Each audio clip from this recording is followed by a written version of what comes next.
Kepada yang terhormat Bapak Dr. Aan Kunaipi MAG, yang kami hormati pimpinan cabang Muhammadiyah beserta pimpinan cabang Aisyah Pekajangan beserta AUM, majelis dan juga lembaga, pimpinan ranting Muhammadiyah dan pimpinan ranting Aisyah beserta ortomnya, pimpinan ranting Muhammadiyah dan pimpinan ranting Aisyah secabang Pekajangan, Ketua Lazismu Pekajangan, Ketua KL Lazismu RSI Muhammadiyah Pekajangan, serta seluruh hadirin keluarga besar Muhammadiyah Aisyah secabang Pekajangan. Assalamualaikum warahmatullahi wabarakatuh. Alhamdulillahirabbil alamin wa bihi nasta'inu ala umuri dunya waddin wa salatu wassalamu ala asrofil anbiya'i wal mursalin wa ala alihi wa ashabihi ajma'in amma ba'd.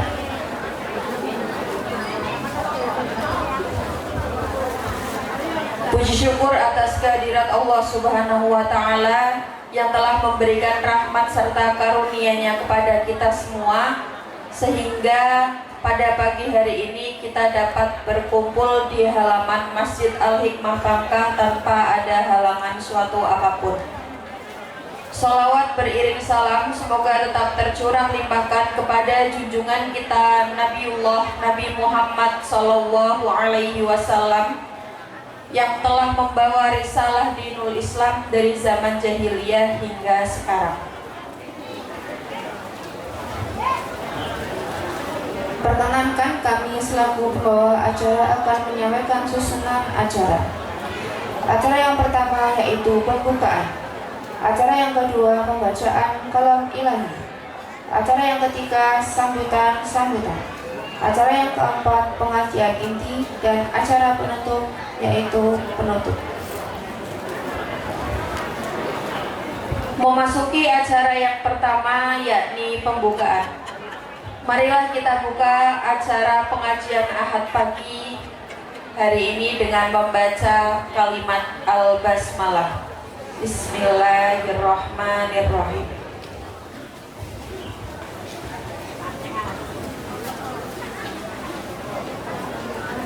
Acara yang kedua yaitu pembacaan kalam ilahi yang akan disampaikan oleh Najmi Falahuddin.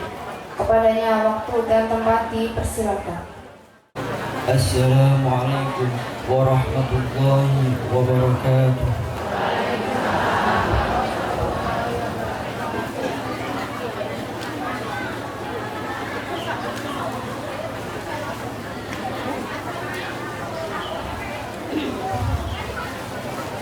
A'udzu billahi minasy syaithanir rajim.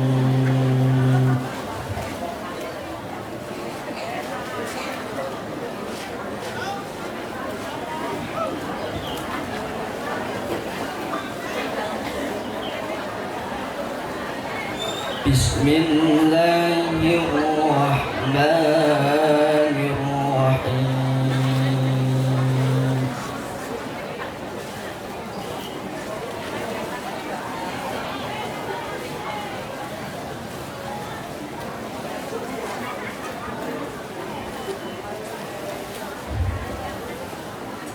Ya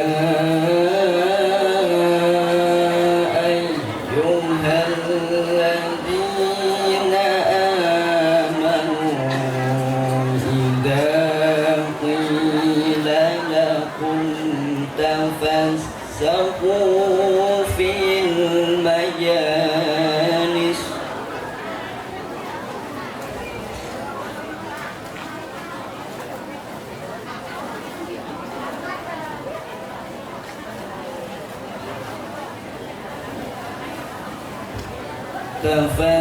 تفسحوا في المجالس فافسحوا يفسح الله لكم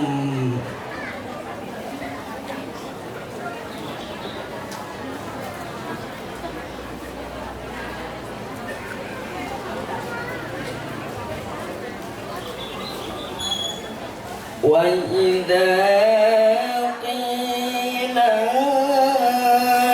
انشزوا فانشزوا يرفع الله الذين آمنوا منكم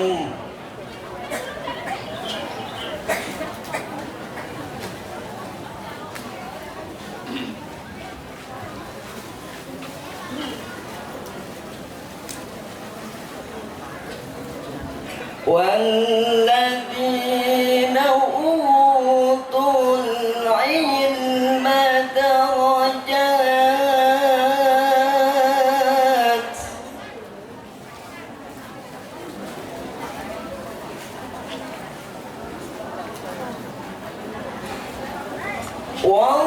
والله بما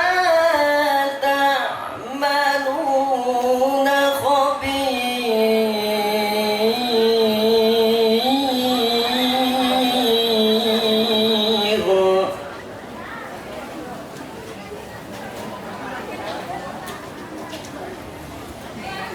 يا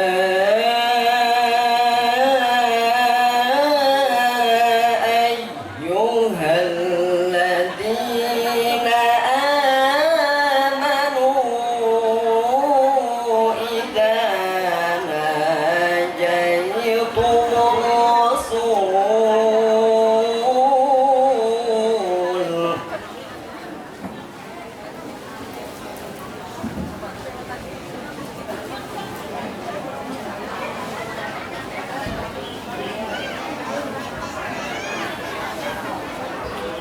إذا ناجيتم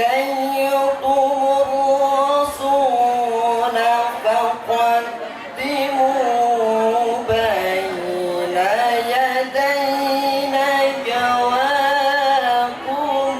صدقة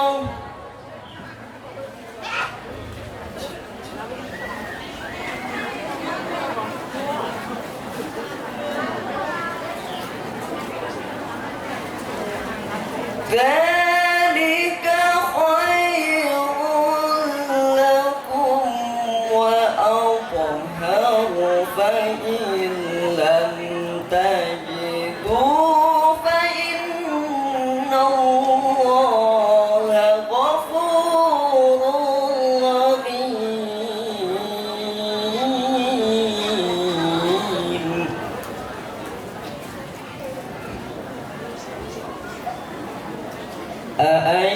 أأشفقتم أن تقدموا بين يدي نجواكم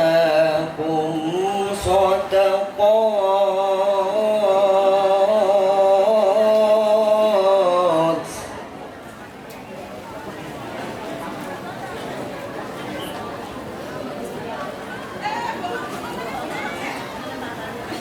فإن لم تفعلوا وتاب الله عليكم فأقيموا الصلاة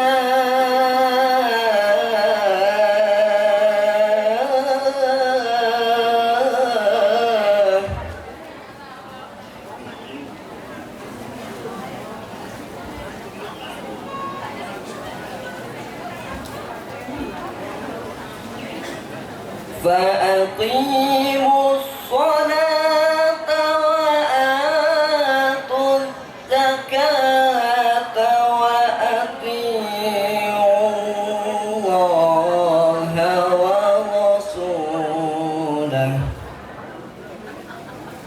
والله خبير بما تعملون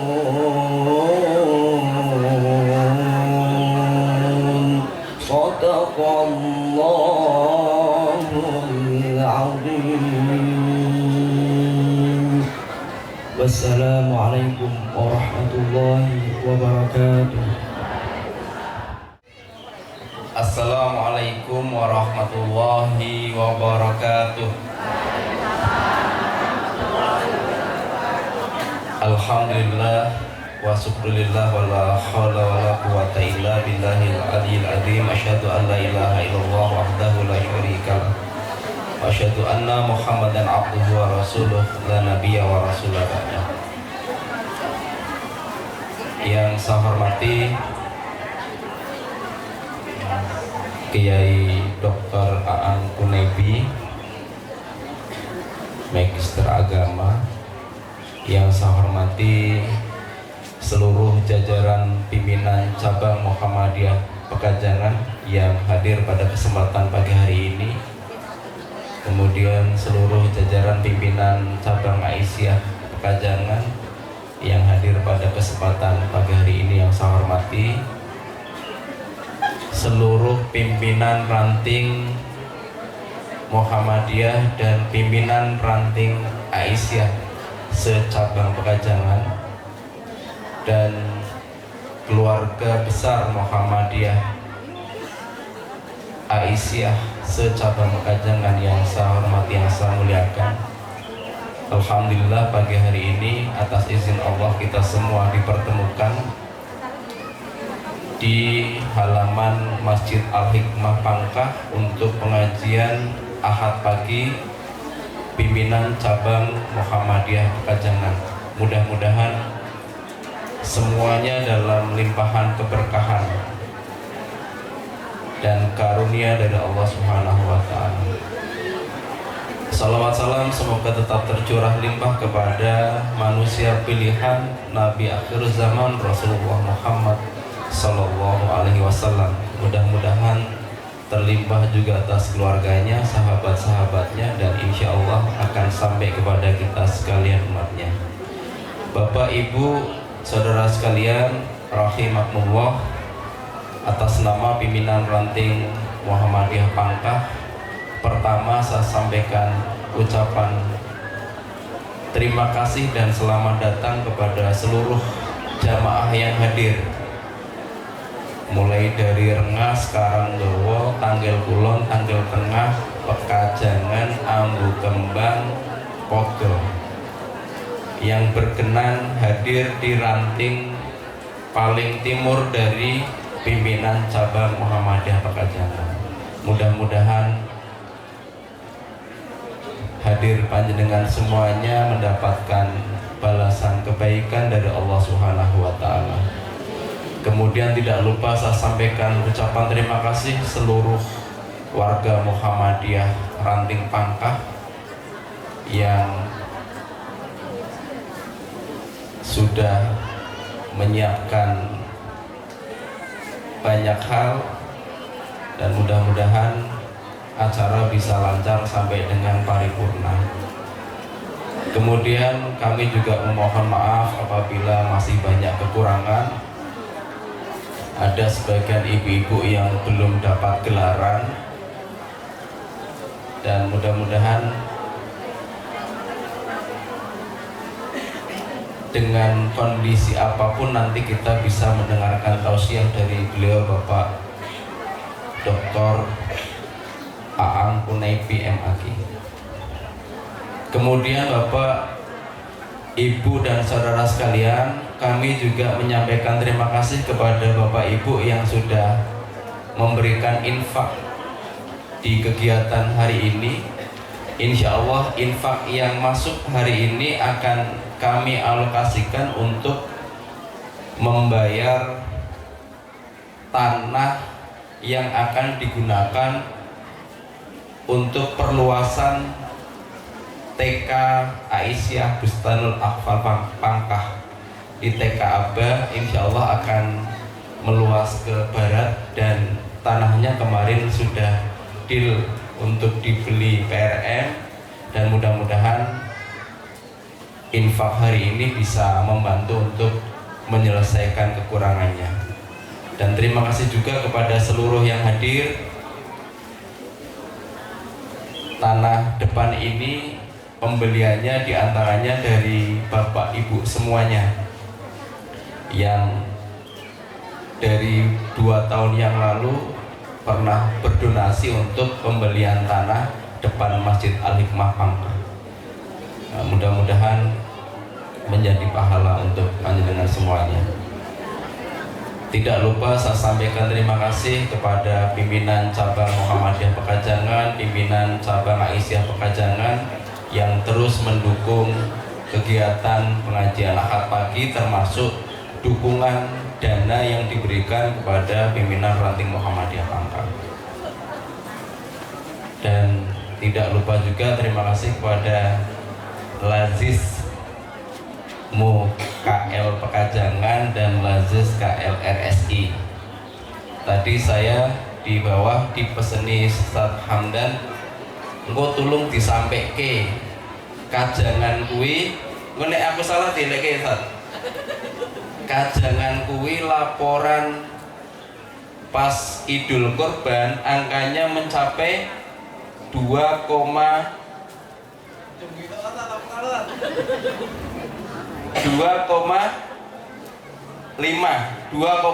miliar penghimpunan kurban di PCM Pekajangan. Tapi dari Pak Hamdan pas Idul Fitri zakat malnya hanya di angka 370. Kan kacake jomblang nemen, kok tulung nek nang panggung disampaikke ben kira-kira kurbane ya sebanding ngarokan zakat mal sing diterima pas nang Idul Fitri. Kira-kira gitu loh. Aku ben aja kesalahan nang dititipi kok. Begitu Bapak Ibu saudara sekalian, prinsipnya saya atas nama pimpinan ranting berterima kasih atas sukses kegiatan hari ini. Mudah-mudahan kita semua selalu dalam lindungan Allah Subhanahu wa taala. Kurang lebihnya mohon maaf. Akhirul kalam. Wassalamualaikum warahmatullahi wabarakatuh.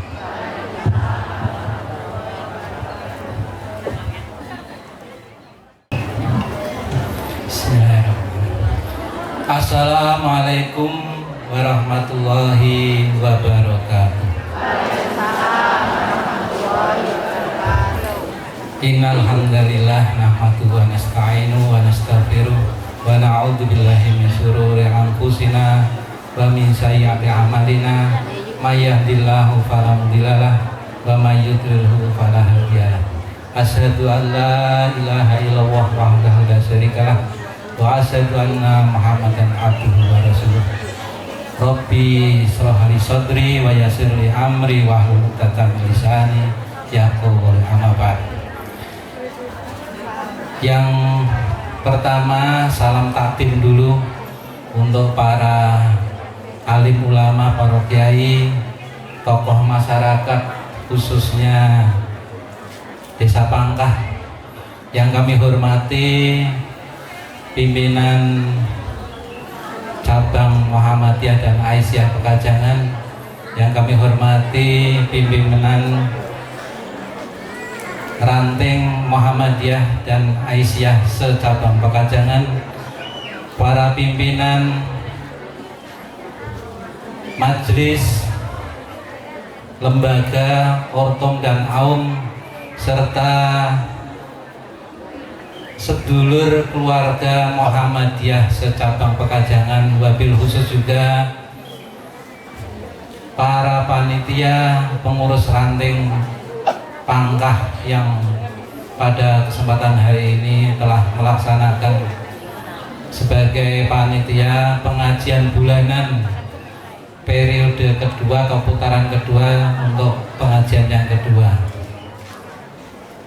Dan alhamdulillah pada kesempatan hari ini juga Yai Dr. Aang Kunaibi, Magister Agama, sudah berada di tengah-tengah kita. Beliau juga baru saja memberikan pengajian di Kecamatan Petarukan, Masjid At-Taqwa. Ini tempat mertua saya. Alhamdulillah hari ini sudah semuanya hadir, penuh semangat. Mudah-mudahan pengajian hari ini nanti dapat berjalan dengan aman dan lancar.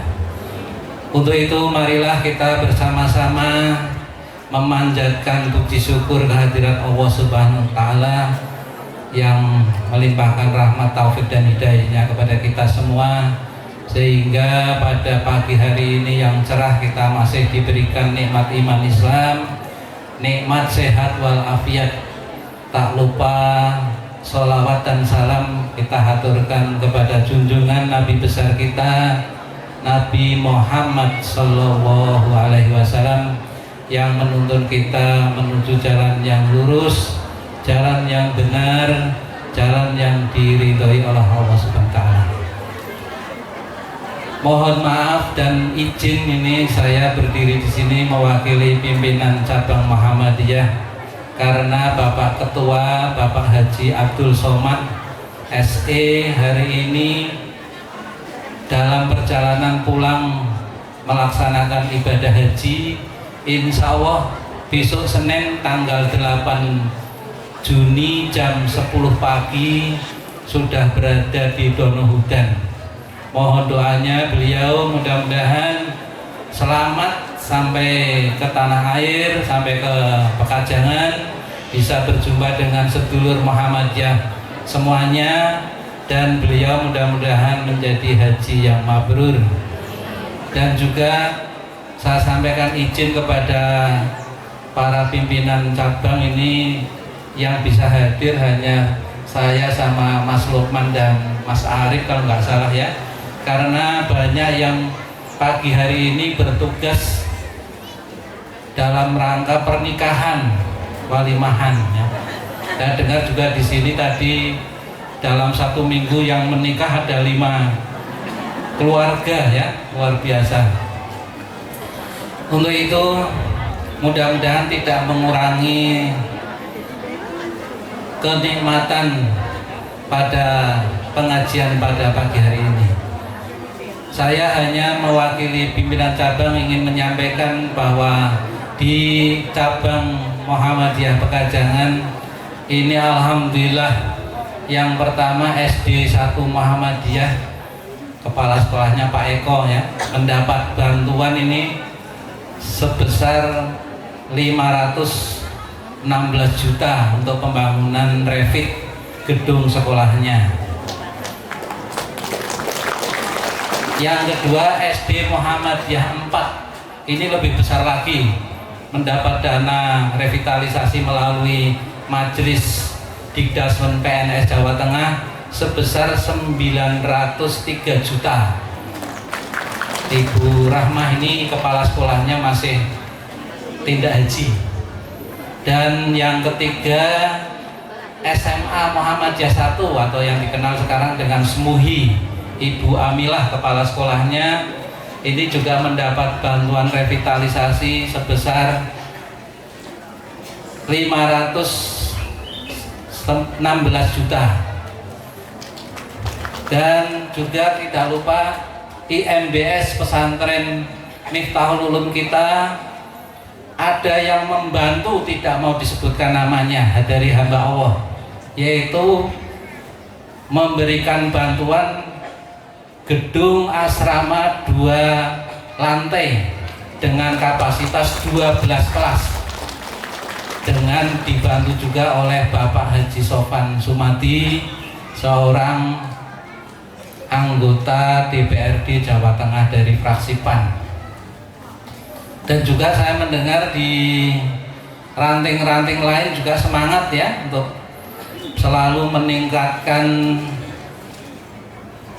dakwahnya untuk ke masyarakat, yaitu IMBS juga santri-santrinya sekarang banyak yang bisa melanjutkan studinya di luar negeri, yaitu di Al-Azhar Kairo, Mesir, dan juga Turki. Ini mudir kepala pondok pesantrennya Kiai Dr. Sumarno MPDI.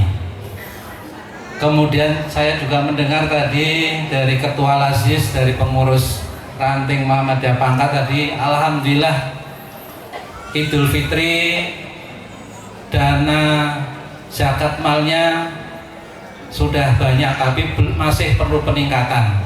Tetapi Lazismu untuk Idul Adha ini sudah 2,5 M ya, untuk warga Muhammadiyah Pekajangan. Dan menurut informasi Lazismu Jawa Tengah juga Kedunguni kabupaten, Lazismu kabupaten dan Pekajangan ini naik sekitar 160% dananya. Luar biasa, mudah-mudahan semakin bisa meningkat. Dan juga ada juga SD Muhammadiyah Tanggal Tengah ini kemarin grup marching bandnya juara umum sekarisidenan Pekalongan. Kepala sekolahnya Ibu Lulu ya, dan Ibu-Ibu Aisyah cabang Ranting Pangkah ini juga masih merintis TK Aba.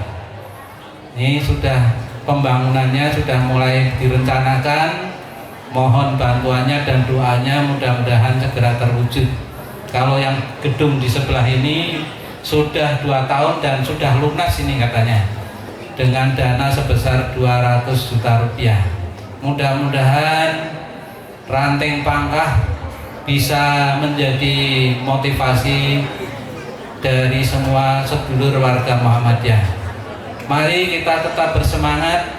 Pengajian bulanan ini kita jadikan sebagai ajang silaturahim, meningkatkan dakwah, semangat keimanan untuk meraih ilmu yang sebanyak-banyak untuk jalan menuju surganya. Itu saja mungkin yang perlu saya sampaikan. Terima kasih. Apabila ada kekurangannya mohon maaf yang sebesar-besarnya. Dan mudah-mudahan nanti pada pengajian hari ini Kiai Dr. Anang Kunaipi ini MAG akan menjelaskan situasi kondisi saat ini, karena beliau terkenal dengan dakwah milenial ya, dakwah milenial lebih dekat dengan kelompok Gen Z. Ini media dakwahnya digital milenial. Jadi beliau nanti mungkin akan menyinggung masalah-masalah di media yang saat ini rame, baik itu di pondok pesantren, mungkin program-program pemerintah yang menjadi sorotan di media. Dan mudah-mudahan warga Muhammadiyah semakin bisa istiqomah, tetap bermuhammadiyah. Itu saja yang perlu saya sampaikan. Mohon maaf atas segala kekurangan. Billahi taufik wal hidayah. Wassalamualaikum warahmatullahi wabarakatuh. Bismillahirrahmanirrahim. Assalamualaikum warahmatullahi wabarakatuh.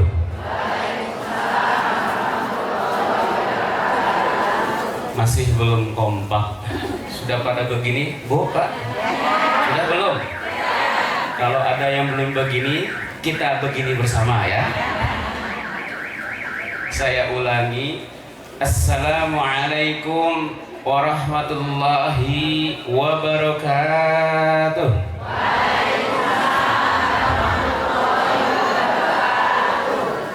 Alhamdulillah. Alhamdulillahis samad, lam yalid wa lam yulad wa lam yakul lahu kufuwan ahad. Asyhadu an la ilaha illallah wahdahu la syarika lah wa asyhadu anna Muhammadan abduhu wa rasuluh alladzi la nabiyya ba'dah. Allahumma salli ala Muhammad wa ala alihi wa sahbihi ajma'in. Faqala Allah Ta'ala fil Qur'anil Karim, a'udzu billahi minasy syaithanir rajim. Ya ayyuhalladzina amanu taqullaha haqqa tuqatih wa la tamutunna illa wa antum muslimun. Fa ya ibadallah, usikum wa nafsi bitaqwallah la'alakum turhamun. Ibu bapak semuanya serta pimpinan cabang Muhammadiyah mana ini? Pekajangan ya, terus dan juga pimpinan ranting mana? Pangkah serta jamaah yang hadir pada kesempatan ini, semoga Allah Subhanahu wa taala senantiasa menyayangi, mencintai dan memberkahi kita semuanya. Marilah pada kesempatan yang baik ini, di tempat yang baik ini, bersama orang-orang baik, kita senantiasa bersyukur kepada Allah Subhanahu wa Ta'ala yang telah begitu banyak melimpahkan kenikmatan kepada kita semuanya, baik nikmat iman, nikmat Islam, dan juga nikmat hidup dan kehidupan ini. Setiap tarikan napas dan hembusan napas yang kita lakukan, diawali dari bangun tidur lalu beraktivitas di pagi hari sampai sore hari, dan di malam harinya kita istirahat kembali, tentu itu semua tidak akan pernah bisa lepas dari karunia Allah Subhanahu wa Ta'ala. Wa ma bikum min ni'matin faminallah. Segala kenikmatan yang datang kepada kita semuanya, sejatinya semua itu datangnya dari Allah Subhanahu wa Ta'ala. Salawat serta salam semoga Allah Subhanahu wa Ta'ala senantiasa mencurahkannya, melimpahkannya kepada revolusioner kehidupan kita, pendobrak kebatilan dunia, baginda kita alaihi salatu wassalam, Nabi Muhammad sallallahu alaihi wasallam, yang telah membawa kita dari alam kegelapan menuju alam terang benderang, minadh dhulumati ila nur. Ibu-ibu dan bapak-bapak nyun sewu kula boten saged basa Jawi nggih. Kula asli di Sunda, asli Bandung. Jadi boten saged basa Jawi, ya. Ibu bapak yang dirahmati oleh Allah Subhanahu wa Ta'ala, saya berbahagia sekali berjumpa dengan panjenengan semuanya yang saya lihat ini calon-calon penghuni surga semuanya, insyaallah. Coba acungkan tangan yang ingin masuk surga, acungkan tangannya. Acungkan tangannya yang ingin masuk surga. Semakin tinggi, semakin banyak peluangnya untuk masuk surga. Ikuti doa dengan saya. Ya Allah ya Tuhanku, izinkan saya dan keluarga saya masuk surga dengan rahmat-Mu. Ya Allah ya Tuhanku, izinkan saya dan keluarga saya masuk surga dengan rahmat-Mu. Ya Allah ya Tuhanku, izinkan saya dan keluarga saya masuk surga dengan rahmat-Mu. Besok.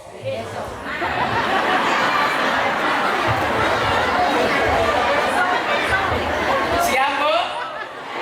Siap? Siap Pak? Siap.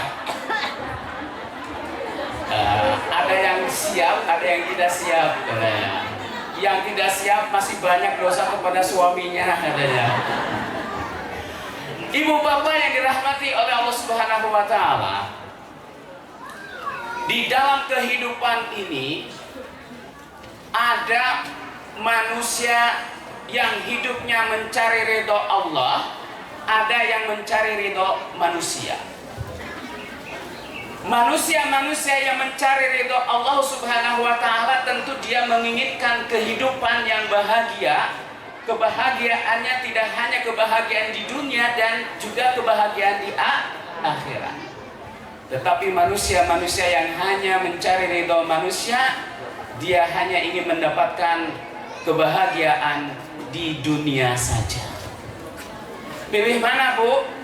Sukses dulu atau bahagia dulu? Pilih mana Pak? Sukses dulu atau bahagia dulu? Bahagia dulu atau sukses dulu? Sukses dulu atau bahagia dulu? Siapa yang ingin bahagia dulu? Acungkan tangannya. Sedikit ya, rata-rata ingin sukses dulu ya. Biasanya yang tidak ngacung ingin bahagia dulu, nanti cari mantu nggak usah muluk-muluk ya. Yang penting ganteng, soleh dan kaya. Ya, nggak usah muluk-muluk cari mantu, yang penting ganteng, soleh dan kaya. Kalau perempuan yang penting cantik, soleh dan kaya. Orang tuanya tinggal satu. Maka ibu bapak yang dirahmati oleh Allah Subhanahu wa Ta'ala, orang-orang yang beriman akan memilih kebahagiaan terlebih dahulu daripada kesuksesan. Sebagaimana Allah katakan di dalam surah Al-Baqarah ayat 204 sampai 207. Wa minan nasi may yaqulu rabbana atina fid dunya wa ma lahu fil akhirati min khalaq. Ada kebanyakan di antara manusia yang ketika berdoa kepada Tuhannya hanya minta urusan dunia semata-mata. Orang semacam ini kelak kemudian di akhirat tidak akan mendapatkan apa-apa. Wa ma lahu fil akhirati min khalaq. Dia di akhirat tidak akan mendapatkan apa-apa. Kenapa? Orang orientasinya hidup dunia saja, maka orang yang orientasi hidupnya dunia saja berarti dia tidak mengenal siapa dirinya. Imam Al-Ghazali rahimahullah mengatakan ada 4 komponen atau elemen kebahagiaan. Pertama, elemen kebahagiaan, jika seseorang itu ingin hidup bahagia, kata Imam Al-Ghazali rahimahullah, maka dia harus memiliki 4 elemen. Elemen yang pertama adalah ma'rifatun nafs, mengenal siapa dirinya. Umar bin Khattab radhiyallahu an mengatakan, man arafa nafsahu fa arafa rabbahu. Siapa yang mengenal dirinya, niscaya dia akan mengenal siapa Tuhannya. Maka tentu berbeda ibu bapak antara orang yang mengenal dirinya dengan orang yang tidak mengenal dirinya. Orang-orang yang mengenal siapa dirinya, dia tahu fungsi dan tugas manusia hidup di muka bumi ini. Allah mengatakan dalam firman-Nya surah Adz-Dzariyat ayat 56, "Wa ma khalaqul jinna wal insa illa liya'budun." Tidak aku ciptakan jin dan manusia kecuali untuk beribadah. Maka ada 2 fungsi manusia di dalam ayat ini. Pertama sebagai Abdullah, kedua sebagai Khalifatullah. Apa sebagai Abdullah? Manusia yang mengenal siapa dirinya, dia akan memposisikan dirinya sebagai Abdullah. Tugas Abdullah itu apa? Taat patuh kepada Allah Subhanahu wa ta'ala, mendahulukan ketaatan kepada Allah daripada kepada hawa nafsunya. Maka syarat ibadah itu ada 3 ibu bapak. Apa? Yang pertama itu adalah ikhlas. Yang kedua adalah terbebas dari unsur-unsur kemusyrikan. Dan yang ketiga, ittiba dengan apa yang sudah dilakukan oleh baginda kita Nabi Muhammad sallallahu alaihi wasallam. Yang pertama, ikhlas. Apa itu ikhlas? Ikhlas itu ibu-ibu, bapak-bapak, seperti surah Al-Ikhlas. Ada tidak di dalam surah Al-Ikhlas itu kata-kata ikhlas? Ada tidak? Ada tidak? Itu yang namanya ikhlas. Maka ikhlas itu menyempurnakan ketaatan kita kepada Allah. Ketaatan kepada Allah dan kepada Rasul bersifat mutlak. Tapi ketaatan kepada manusia bersifat relatif. Ya, ketaatan kepada Allah dan Rasulnya bersifat absolut. Ketaatan kepada manusia bergantung kepada apa yang diperintahkannya. Maka jangan sampai kemudian di antara kita mentaati orang-orang tokoh masyarakat, maupun ustadz, mau kiai, mau presiden, mau menteri, mau DPR, kalau mereka menyuruh kepada kemungkaran, haram untuk ditaatinya.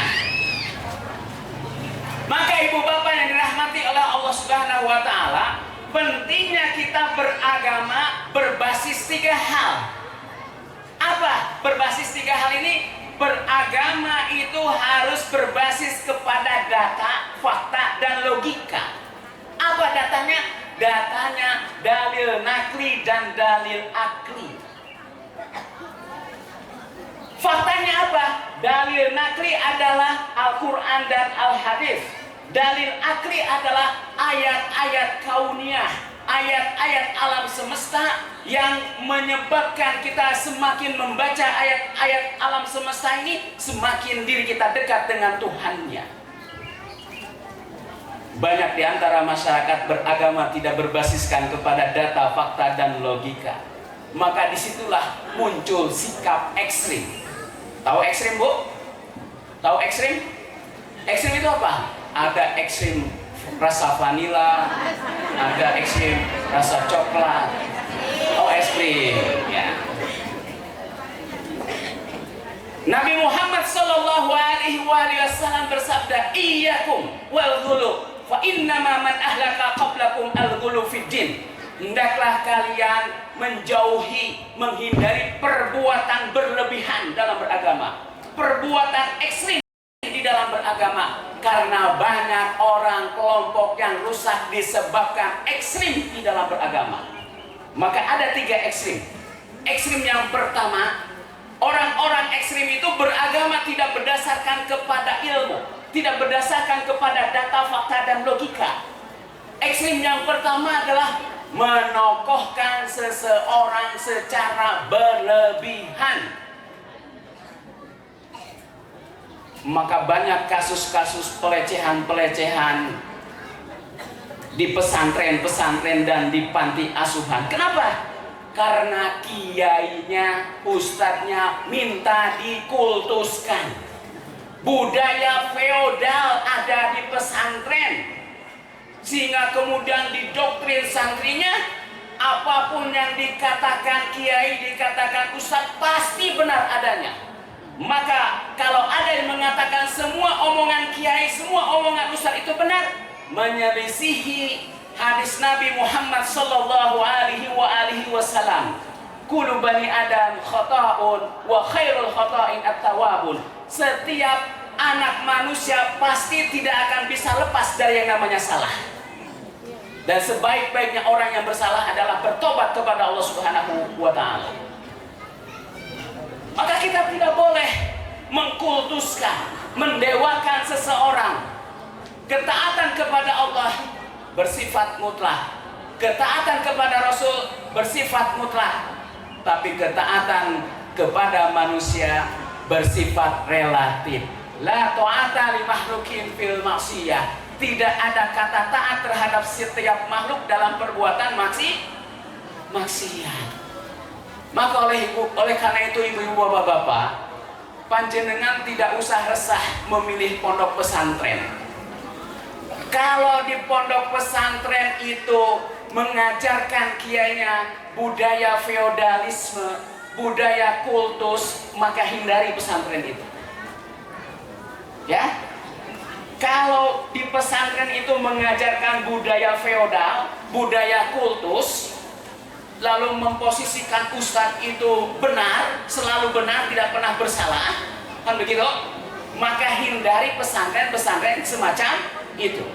Tapi alhamdulillah di Muhammadiyah tidak ada tradisi pesantren-pesantren semacam itu. Kenapa? Karena tidak ada di Muhammadiyah itu pesantren milik pribadi, semuanya milik persyarikatan. Maka potensi-potensi seorang ustadz, seorang kiai melakukan pelecehan, insya Allah tidak akan pernah terjadi. Maka panjenengan jangan pernah ragu memesantrenkan, mengirimkan putra-putrinya di pesantren-pesantren Muhammadiyah yang ada di daerah Pekalongan ini, tidak masalah. Sepanjang apa budaya pengkultusan terhadap tokoh itu tidak dilakukan di pesantren, insya Allah aman. Dan bahkan Nabi Muhammad SAW pun suatu saat beliau itu lewat di hadapan para sahabat. Lalu para sahabat kemudian berdiri ingin menghormati Nabi. Tapi apa yang dikatakan oleh Nabi? La tatruni kama atrota Isa ibn Maryam. Jangan kau perlakukan aku seperti itu, sebagaimana putra Ibnu Maryam, sebagaimana putra Ibnu Maryam, para pengikut Ibnu Maryam, yaitu Nabi Isa alaihi salam, dikultuskan oleh para pengikutnya. Nabi pun marah dikultuskan. Jadi ini perilaku ekstrim, ya. Jadi di Muhammadiyah tidak ada perilaku-perilaku yang semacam itu. Ustadz datang biasa salaman egaliter, ya. Tidak ada yang kemudian dikultuskan dan sebagainya. Yang kedua, perilaku ekstrim di dalam beribadah. Bagaimana perilaku ekstrim di dalam beribadah? melakukan ibadah tidak sesuai dengan tuntunan Nabi. Sholat diterjemahkan, ya, sesuai dengan bahasa masing-masing. Allahu Akbar sesuai dengan bahasa masing-masing. Orang Sunda, Allah nu ageng. Orang Jawa, Allahu ingkang gede. Ya, orang Padang takbirnya gimana? Allahunan gadang. Orang Madura gimana takbirnya? Allahur raja. Orang Batak bagaimana takbirnya kalau terjemahkan? Orang Batak begini, ibu bapak takbirnya, Tuhan besar kali kau, kan begitu. Padahal Nabi mengatakan, "Shollu kama ra'aitumuni usolli." Salatlah sebagaimana aku sholat. Maka kalau ada perilaku semacam itu, dia ekstrim. Ekstrim di dalam beribadah. Seperti itu. Saya mau sholat maghrib itu kan 3 rakaat, saya tambah 1 rakaat biar pahalanya banyak. Ini ekstrim. Ya, sholat isya itu kan terlalu berat, 4 rakaat. Tuhan kan maha tahu saya sedang lelah, sedang capek, sedang letih, maka saya kurangi 3 rakaat. Itu ekstrim namanya. Maka perilaku ekstrim di dalam beribadah, melakukan segala sesuatu yang tidak ada tuntunannya dari Nabi. Man amila amalan wa laysa lahu fi amrina fahuwa raddun. Siapa yang mengerjakan sesuatu dalam praktek ibadah dan Nabi tidak pernah melakukannya, maka perbuatannya, amalannya tertolak oleh Allah Subhanahu wa taala. Maka hindari yang namanya ekstrim di dalam beribadah. Yang ketiga, ekstrim di dalam berakidah. Bagaimana? Ekstrim di dalam berakidah itu, kalau kita sholat di masjidnya dipel, lalu kemudian mengklaim satu-satunya kelompok yang akan masuk surga hanya kelompok kami, di luar kelompok kami pasti masuk neraka. Bahwa kelompok itu menjadi panitia koordinator masuk surga, kuncinya ada di orang itu, kan begitu.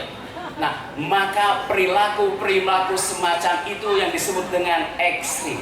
Nabi Muhammad SAW mengatakan, iyyakum wal ghulu fa innama man ahlaka qablakum al ghulu fid din. Hendaklah kalian menghindari yang namanya perbuatan berlebihan dalam beragama, karena banyak kelompok hancur disebabkan berlebihan di dalam beragama. Salaman dengan kelompoknya cipika-cipiki, tapi kalau salaman dengan bukan kelompoknya bimoli, bibir monyong 5 cm. Nah, ini bahaya, ini perilaku ekstrim.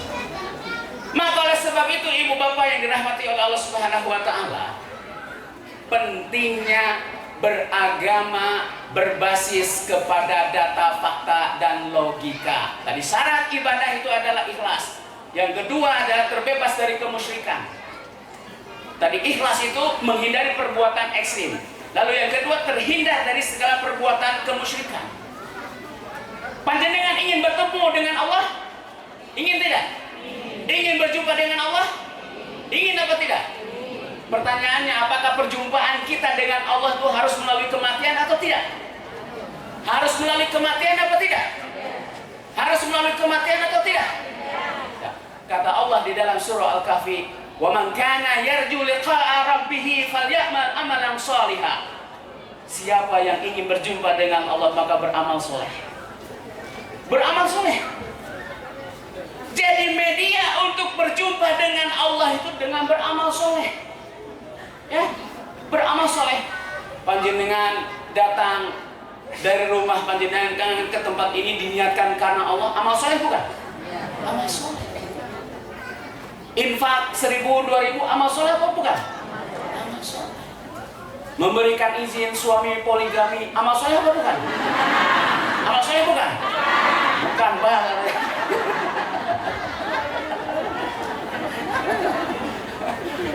Boleh tidak poligami? Boleh tidak? Boleh, asal jangan suami saya. Nanasnya jelek, bisa tidak masuk surga? Orang yang hablum minallahnya baik tapi hablum minannasnya jelek, maka dia tidak bisa masuk surga. Kenapa? Di dalam hadis Nabi Muhammad sallallahu alaihi wasallam, atadruna manil muflis? Kalian tahu siapa yang dianggap bangkrut? Para sahabat kemudian menjawab, al-muflisu mala dirhama wala mata. Orang yang bangkrut itu orang yang tidak punya dirham dan harta benda. Ya, kau klimis kelihatan miskin kan begitu ya. Jadi para sahabat menjawab bahwa yang dianggap bangkrut itu adalah mereka-mereka yang tidak punya dirham dan tidak punya harta benda. Tapi kata baginda kita Nabi Muhammad SAW, al-muflisu min ummati may ya'ti yaumal qiyamah bisalah wa zakah wasyam. Orang yang bangkrut itu adalah orang yang membawa amalan sholat, membawa amalan zakat, membawa amalan puasa, sekaligus membawa amalan dosa. Apa? Qad syatama hadza wa qadaba hadza wa daraba wa akala mala hadza. Orang yang suka merendahkan orang lain, orang yang di dalamnya ada penyakit-penyakit hati di dalamnya, SMS, susah melihat orang senang, senang melihat orang susah. Ada tetangganya baru beli mobil expander, dia kemudian bilang, wah paling itu dia memelihara tuyul. Ala itu paling mobil kreditan, coba cek klasonnya bunyinya kredit. Sholatnya rajin 5 waktu di masjid. Puasa Senin Kamis dia lakukan, Ayyamul Bid dia lakukan, Qiyamul Lail dia lakukan, tapi menyakiti tetangga, lisannya menyakiti orang lain, membunuh, ya, memakan harta yang bukan haknya. Kenapa? Urat malunya sudah hilang. Nah, itu tidak akan bisa masuk surga orang-orang semacam itu. Menyakiti tetangga, melakukan korupsi. Ada tidak? Ada tidak? Korupsi Islami. Ada tidak? Saya tuh korupsi saya niatkan karena Allah Subhanahu wa taala. Ada tidak selingkuh Islami? Saya tuh ketika selingkuh selalu saya awali dengan bismillahirrahmanirrahim. Tidak ada. Kata Nabi Muhammad sallallahu alaihi wasallam, la yazni zani hina yazni wa huwa mu'minun. Wala yasriku sariku hina yasriku wa huwa mu'minun. Tidaklah dikatakan beriman manakala orang itu sedang berzina, sedang selingkuh.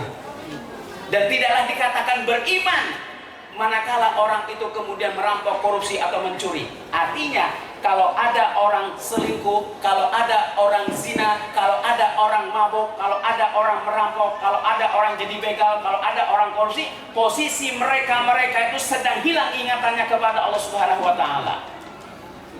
Jadi tidak ada ceritanya orang mau melacur ingat Allah, hidung belang datang ke tempat pelacuran. Bismillahirrahmanirrahim. Assalamualaikum warahmatullahi wabarakatuh. Pelacur menjawab waalaikumsalam warahmatullahi wabarakatuh. Ada apa akhi? Si perempuan pelacur menjawab begini ukhti. Idkhalu surur ala wajhi ahid sodakoh, kata si hidung belang, membahagiakan terhadap sesama saudara adalah sedekah. Kata si pelacur, oh begitu ya. Kalau begitu Islam mengajarkan kepada kita sedikit bicara, banyak bekerja, mari kita tunaikan. Setelah selesai, mari kita tutup dengan bacaan doa kafaratul majlis. Setelah ditutup dengan doa kafaratul majlis, kata si hidung belang, ini bagaimana uangnya? Kata si pelacur, uangnya ditransfer saja di bank muamalah biar berkah. Tidak ada ceritanya ibu bapak orang yang sedang berzina, orang yang sedang selingkuh ingat kepada Allah Subhanahu wa taala. Tidak ada. Artinya kalau ada orang selingkuh, kalau ada orang jadi pelakor, apa pelakor, Bu? Pelakor itu apa, Bu? Hah? Ah, ini aktivis insert pasti tahu ya. Perebut laki-laki tidak sedang beriman kepada Allah, ingatannya sedang hilang kepada Allah Subhanahu wa taala. Maka orang-orang semacam itu hidupnya sumpek, hidupnya sempit. Kata Allah Subhanahu wa taala di dalam surah Toha, wa man a'rada an dzikri fa innalahu ma'isyatan dongka. Siapa yang berpaling dari ingatanku, maka kehidupannya akan terasa sempit. Akan terasa sempit. Nah, oleh sebab itu ibu bapak yang dirahmati oleh Allah Subhanahu wa taala, orang-orang yang sedang hilang ingatannya kepada Allah, lalu kemudian dia sesungguhnya bermaksiat, saya sampaikan tadi, tidak bisa seseorang kemudian masuk surga kalau kemudian dia melakukan sesuatu yang merugikan orang lain. Selingkuh itu merugikan orang lain apa tidak? Merampok itu merugikan orang lain apa tidak? Maka tidak bisa dirinya walaupun rajin ibadah bisa masuk surga. Kenapa? Karena hubungan dengan manusia tidak baik. Yang kedua, kebalikannya. Apakah orang yang hablum minanasnya baik tapi hablum minallahnya jelek bisa masuk surga apa tidak?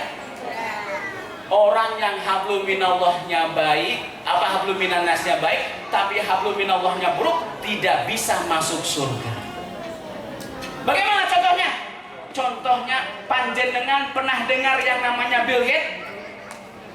Tahu Bill Gates? Makanan apa itu Bill Gates katanya? Bill Gates ini pemilik ownernya Microsoft. 60% kekayaan dari Bill Gates itu diberikan untuk kemanusiaan. Panjenengan pernah dengar pendiri Honda? Namanya siapa? Soichiro, pendiri Honda. Soichiro, pendiri Honda, semua kekayaan itu diberikan untuk kemanusiaan di negara Jepang dan kemudian disebarkan ke seluruh negara. Dia tidak mendapatkan apa-apa dari kekayaan Hondanya itu. Sehebat apapun orang kafir beramal, bersedekah, maka di mata Allah fahabitat a'maluhum fid dunya wal akhirah, amalannya terputus. Kenapa? Karena dia tidak memiliki akidah, keyakinan kepada Allah Subhanahu wa taala. Maka oleh sebab itu hablum minallah baik, hablum minannasnya juga harus baik. Maka jangan sampai kita menyekutukan Allah Subhanahu wa taala. Maka di dalam ayat hadis Nabi Muhammad sallallahu alaihi wasallam, al-mu'minul qawiyyu ahabbu khairun wa ahabbu ilallah minal mu'minid dha'if. Mukmin yang kuat itu lebih baik dan dicintai oleh Allah daripada mukmin yang lemah. Wa fi kulli khair, sekalipun di keduanya itu ada kebaikan, Allah lebih menyukai mukmin yang kuat. Bu, senang bojo yang kuat atau yang lemah? Yang kuat atau yang lemah? Yang kuat. Kuat apanya, Bu? Kuat mencari nafkah, ya. Seperti itu.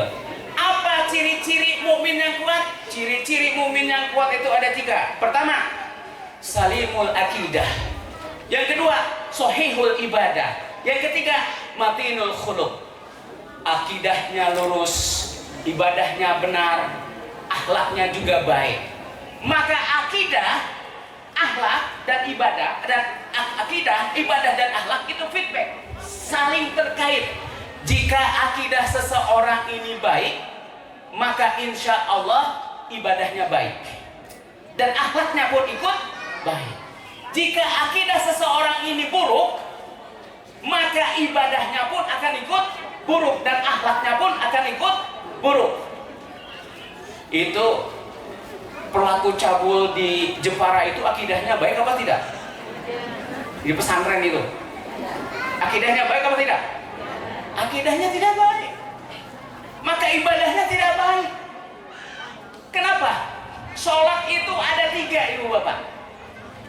Sholat itu ada 3. Pertama ada yang disebut dengan sholatul khashi, yang kedua ada yang disebut dengan sholatul daim, yang ketiga ada yang disebut dengan sholatul hafiz.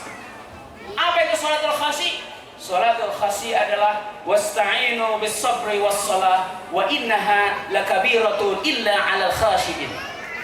Jadikanlah sabar dan doa, ya, bis sabri was salah, karena yang demikian berat kecuali bagi mereka-mereka yang khusyuk. Apa itu sholat khusyuk? Sholat khusyuk itu adalah sholat yang dimaknai ketika sholat mulai takbiratul ihram sampai kemudian salam. Kalau sholat khusyuk itu ibu-ibu, bapak-bapak tidak bisa ditrainingkan. Dulu ada sholat training khusyuk. Kalau sudah dapat sertifikat training khusyuk itu pertanda sholatnya sudah khusyuk kan begitu? Tidak bisa. Karena training khusyuk itu tidak bisa menjamin seseorang bisa sholat khusyuk. Sholat khusyuk itu adalah sholat yang dimaknai di dalam kehidupannya. Mulai takbiratul ihram, ketika jenengan sholat khusyuk, Allahu Akbar, lalu memaknai bahwa tidak ada yang besar kecuali Allah Subhanahu wa taala. Tetapi ketika sholat panjenengan kunci naruh di mana lupa, pada saat sholat takbiratul ihram, Allahu Akbar, kunci yang dhuwur ternyata. Jenenge sholatnya tidak khusyuk. Pernah Bu sering begitu ketika sholat? Pernah apa tidak? Sering apa tidak? Sering. Allahu Akbar.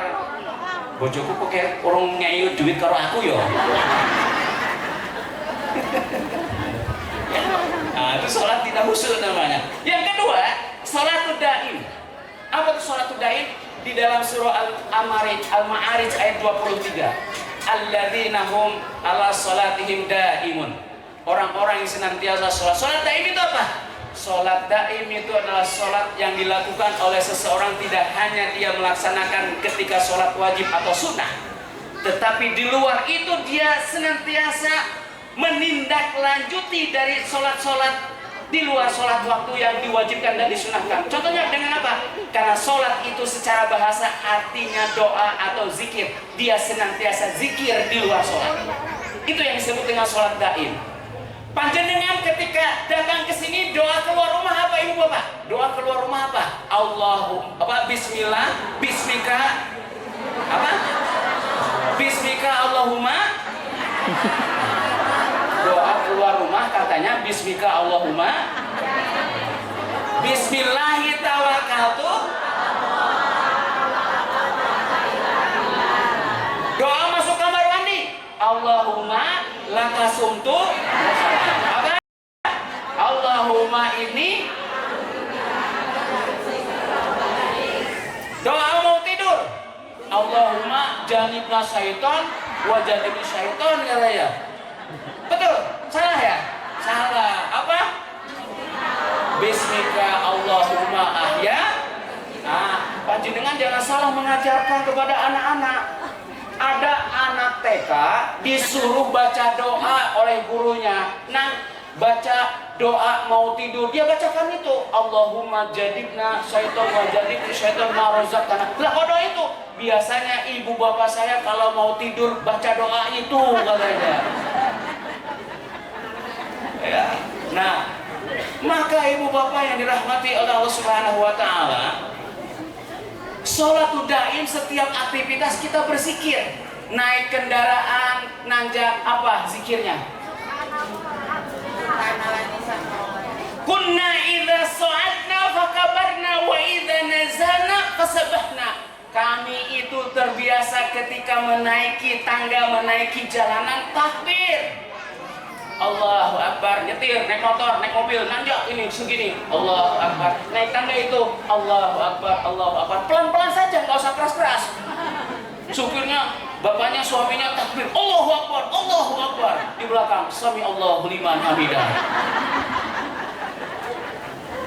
Maka takbir, Allahu Akbar, Allahu Akbar. Turun, subhanallah, subhanallah. Melihat cowok ganteng, subhanallah, subhanallah. Melihat cowok jelek, astagfirullah. Zikir. Karena tadi posisi kita sebagai hamba Allah dari A sampai Z tidak boleh lepas dari zikir kepada Allah. Karena zikir itu adalah sesuatu yang bisa menenangkan diri kita. Allah bizikrillahi tatmainnul qulub. Hendaklah kalian senantiasa mengingat Allah, karena dengan mengingat Allah niscaya menenangkan dirinya. Maka kata Nabi Muhammad SAW, al-birru masakana ilahi nafsu watma'anna ilahi qalbu. Kebaikan itu sesuatu yang mendatangkan ketentraman di dalam dirinya dan mendatangkan ketenangan di dalam hatinya. Orang-orang yang senantiasa ingat Allah akan terpancar di dalam dirinya perbuatan-perbuatan baik. Dan perbuatan baik kata Nabi Al-birru ma sakana ilaihi nafsu wa ma'anna ilaihi qalbu. Kebaikan itu sesuatu yang mendatangkan ketentraman di dalam dirinya dan mendatangkan ketenangan di dalam hatinya. Wal ithmu, dan perbuatan dosa, malam yaskun ilaihi nafsu wa lam yatma'inna ilaihi qalbu. Perbuatan dosa itu sesuatu yang tidak akan mendatangkan ketentraman di dalam dirinya dan tidak akan mendatangkan ketenangan di dalam hatinya. Orang berbuat dosa tenang apa tidak, Bu? Tenang apa tidak? Orang selingkuh tenang apa tidak? Orang mencuri tenang apa tidak? Ada orang mencuri tenang banget, tok-tok assalamualaikum, bismillah Bu, saya dengan tenang mau mencuri ya, mohon doanya, mohon restunya. Tidak ada. Gelisah, maka tuh nggak tengok dan lain sebagainya. Itulah orang yang berbuat jahat, pasti hidupnya tidak tenang. Kenapa tidak tenang? Karena jauh dan hilang ingatannya kepada Allah. Maka agar hati kita senantiasa tenang, senantiasalah berzikir kepada Allah Subhanahu wa taala. Kata Nabi Muhammad sallallahu alaihi wasallam, "Alla inna fil jasadi mudghah. Idza salaha jasadu salahat kullu wa idza fasada jasadu fasadat kullu. Alla wa hiya al-qalbu." Di dalam diri manusia itu terdapat segumpal daging, segumpal darah. Yang apabila baik, baiklah seluruhnya. Yang apabila buruk, buruklah seluruhnya. Itulah yang disebut dengan hati. Hati tahu, Bu? Jenengan ketika memilih suami, yang pertama kali dilihat hatinya dulu atau gantengnya dulu, Bu? Hatinya dulu atau gantengnya dulu? Ganteng awet apa tidak? Kalau jelek? Pilih suami yang ganteng atau yang jelek? Hah? Ganteng awet apa tidak? Kalau jelek, keuntungan punya suami yang jelek, panjenengan tidak akan menaruh curiga. Suami kamu selingkuh, tidak mungkin. Nah, kok nggak mungkin? Lawang saya menikah sama dia saja, masih belum sadar kok begitu. Biasanya ibu-ibu tuh melihat dari laki-laki itu hatinya dulu, betul apa tidak? Betul apa tidak? Betul, karena ibu-ibu kenapa hati dulu yang dilihat dari laki-laki? Karena ibu-ibu itu suka harta dan properti, kan begitu. Tuh ya, suka harta dan properti. Bu, tugas istri itu bukan ngepel, bukan nyapu, bukan memasak. Tugas istri itu dua: taat kepada Allah, taat kepada suami. Ya, bukan ngepel, bukan masak, bukan nyuci. Taat kepada Allah dan taat kepada, kalau suami nyuruh masak, kalau suami nyuruh ngepel, jadi itu.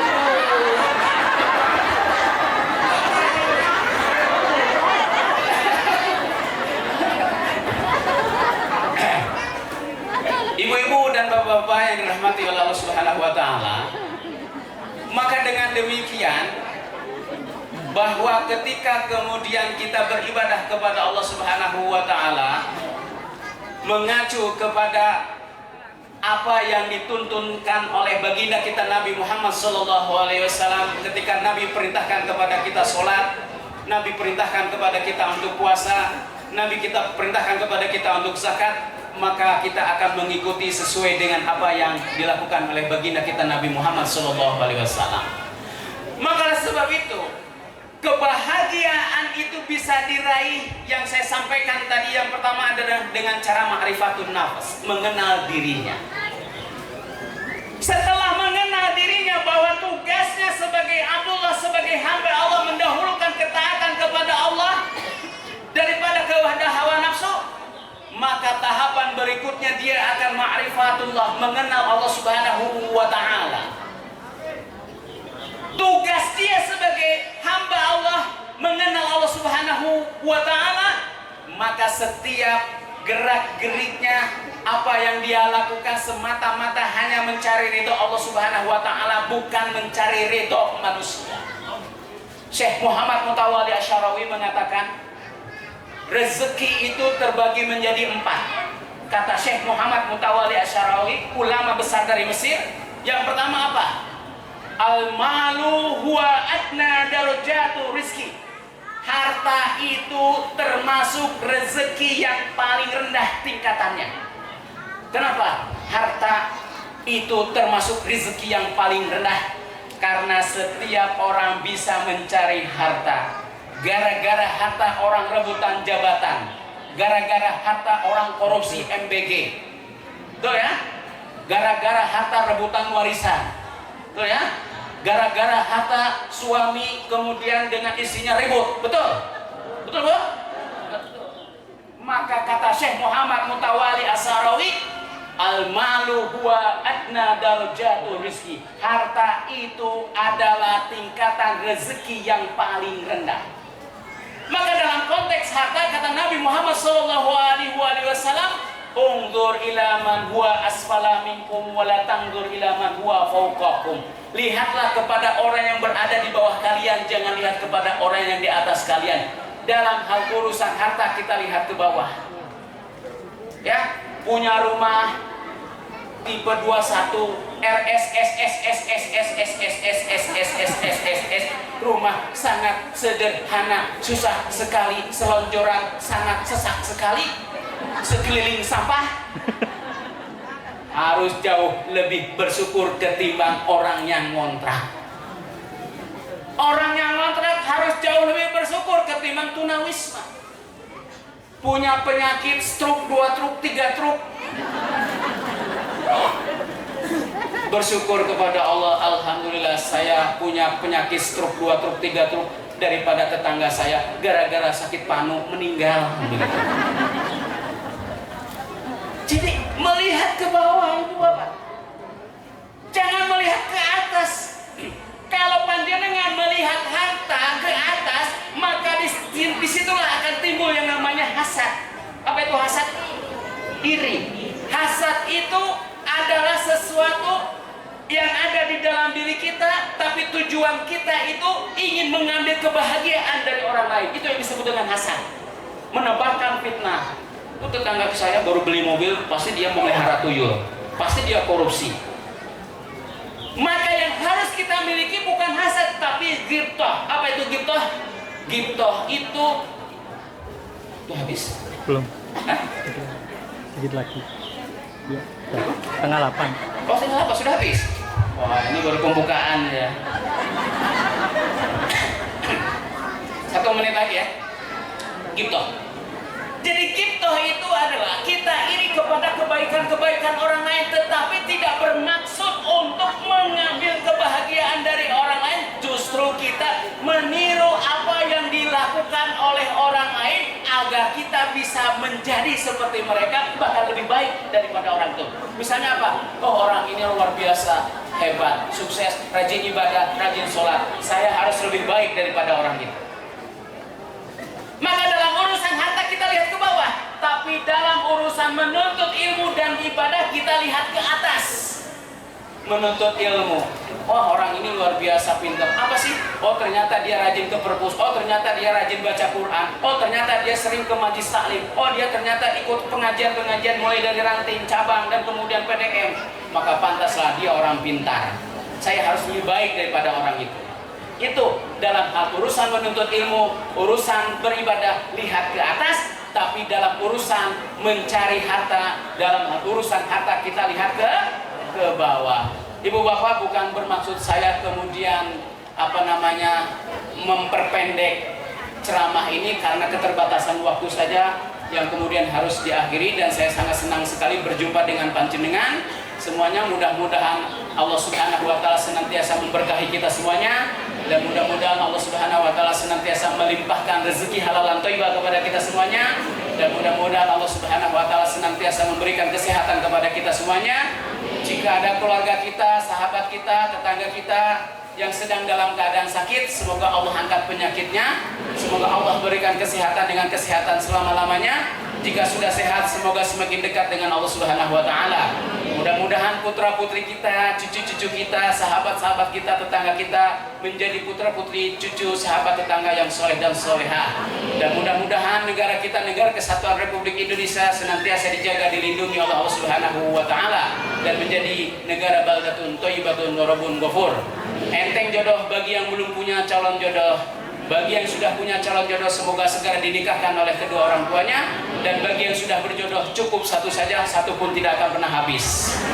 أعوذ بالله من الشيطان الرجيم والعاقبة للمتقين والصلاة والسلام على أشرف الأنبياء والمرسلين اللهم إنا نسألك السلامة في الدين وعافية في الجسد وزيادة في العلم وبركة في الرزق وتوبة قبل الموت ورحمة عند الموت ومغفرة بعد الموت اللهم هون علينا في سكرات الموت ونجاة من النار والعفو عند الحساب ربنا ظلمنا أنفسنا وإن لم تغفر لنا وترحمنا لنكونن من الخاسرين ربنا لا تزغ قلوبنا بعد إذ هديتنا وهب لنا من لدنك رحمة إنك أنت الوهاب اللهم إنا نعوذ بك من الهم والحزن ونعوذ بك من العجز والكسل ونعوذ بك من الجبن والبخل ونعوذ بك من غلبة الدين وقهر الرجال اللهم أعز أهل غزة اللهم أعز أهل غزة اللهم انصر المجاهدين والمجاهدات في كل مكان وفي كل زمان اللهم انصر المجاهدين والمجاهدات في كل مكان وفي كل زمان ربنا آتنا في الدنيا حسنة وفي الآخرة حسنة وقنا عذاب النار سبحان ربك رب العزة عما يصفون